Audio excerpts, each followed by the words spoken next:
Hi, my name's Anne. I live in New Zealand and I've been asked to share my journey or my little story about how I started eliminating chemicals and how I've eliminated a lot of chemicals out of our household and our daily life. And my journey started about 20 years ago. I used to travel to Fiji a lot for work, and I met a girl over there who became a very good friend.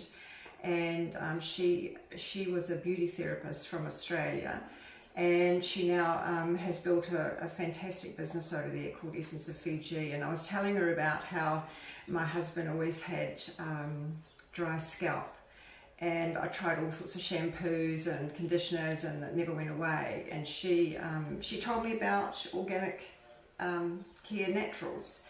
And so this was the very beginning of my journey into realising, and she would explain to me about the parabens and all the nasty things and all the products that we're actually buying and applying to ourselves and using in our household. So that's kind of where the journey started. So gave that to my husband. We've been using the shampoo for 20 years and he's never had dry scalp ever again. So it's quite amazing, and I recommended it to lots of people because it creates so many problems.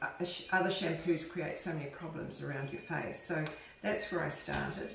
So she also has developed a skincare range, and I ended up using the Papaya skincare range, which is known for its anti-aging properties. But anyway, so that's how I started using her products for that. And then, you get busy with life and you think, oh, I want to do more and introduce more things into my life, and you can't because you're busy and you're working, you're away, blah, blah, blah.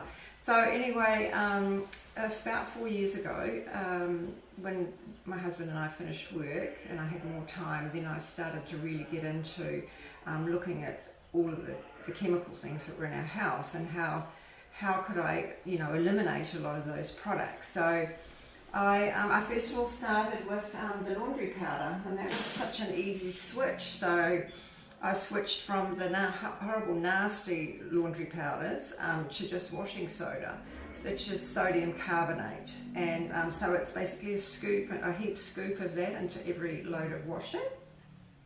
And you can buy a lot of these products from your local organic fruit and veg or product shop. And you can search around. Some of the places have them in bulk. I buy mine in bulk quantities, so rather than small amounts. And into the washing machine, into the rinser, into the fabric softener goes my white vinegar. So a simple little switch, but if you don't feel completely sure or safe about doing it, using this as your fabric softener. I've been using this for the last 4 years and I've had no problems. You've just got to remember to clean out your filter which is a really important thing to do.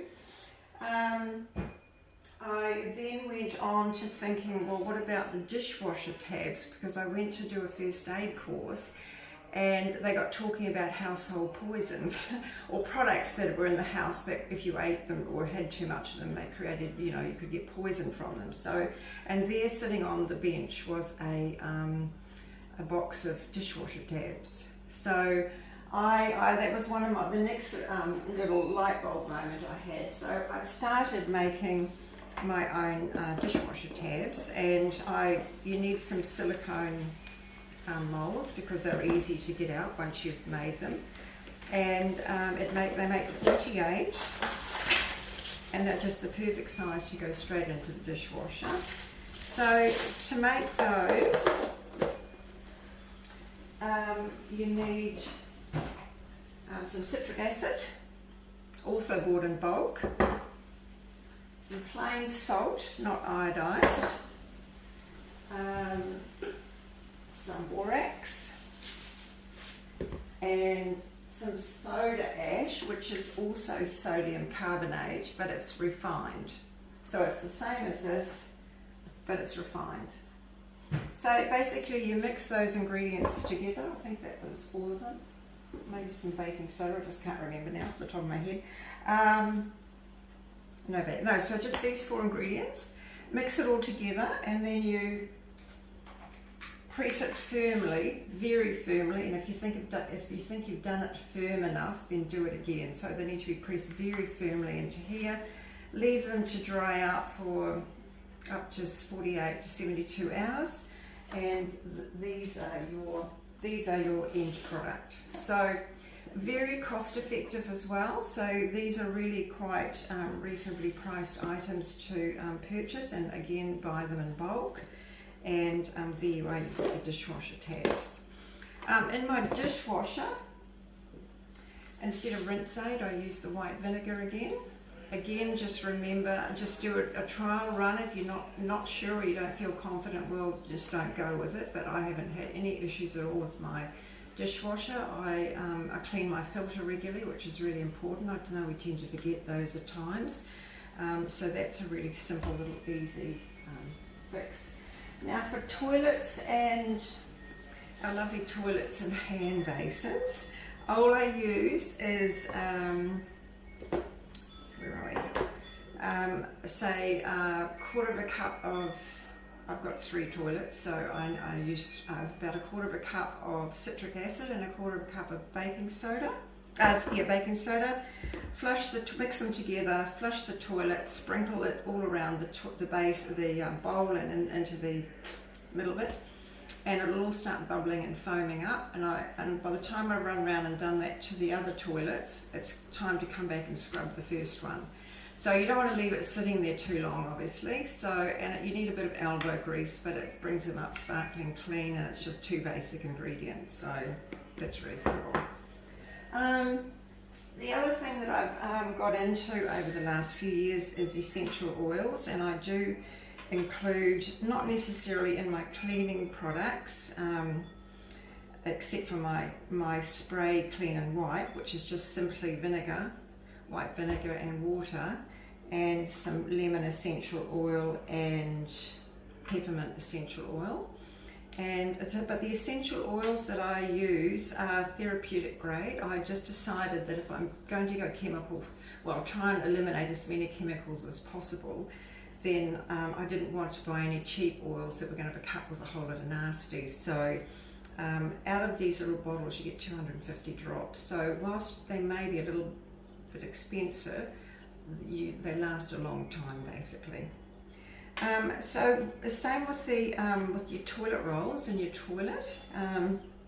Instead of the smelly chemically things that you have to make your bathroom or your toilet smell nice, all I do is add 2 or 3 drops to your toilet rolls and put them in your toilet roll basket, and you've got a beautiful smell in your bathroom without all the nasty chemicals. So that's how easy that is. So that's really where I'm. Oh, and my last little thing, which I'm so excited about, the dishwashing liquid.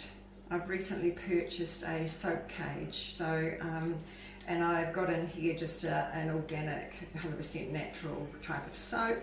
You can get them with different oils and things in them, but I just go for a plain. And you'll find that they clean things exceptionally well. You've just got to get used to that. We've been mind washed into expecting bubbles, lots of bubbles, right? And my husband's still getting his head around using this, but I love it because I know that it's been washed in something completely chemical free. And it's as simple as that. And I've got another bar of soap there waiting to go in here when this is finished. So this has been on the go for probably 6 to 8 weeks, and I've used like half of it. So again, a really good cost saver, and it's something so easy. So when you start getting into the kind of cleaning and household product side of things, to make these items basically takes the time it is to walk down the chemical aisle and choose your spray and wipe or your toilet cleaner or whatever. But you know that all of this is really good for not only you and your family, but also for the environment as well. So I think that's my little session on household cleaning.